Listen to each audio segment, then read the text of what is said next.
வாக்குத்தத்த வசனங்கள்ல முக்கியமான வசனத்துல ஒன்றுதான் ஏசாயா 45:4 உள்ள வெண்கல கதவுகளை முறித்து அந்தகாரத்தில் இருக்கிற பொக்கிஷங்களையும் ஒளிபீடத்தில் இருக்கிற புதையல்களையும் உனக்கு கொடுப்பேன்.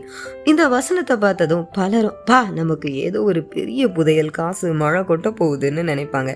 என்னைக்காச்சும் அது என்ன புதையல்னு யோசிச்சது உண்டா? வாங்க தெரிஞ்சுக்கலாம்.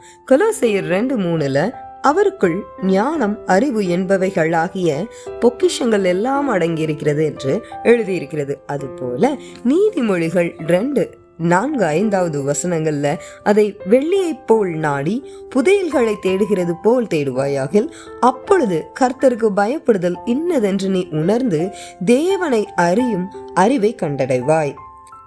இதிலிருந்து அறிவும் ஞானமுமே பொக்கிஷங்களாகவும் புதையல்களாகவும் வேதம் நமக்கு கூறுகிறது.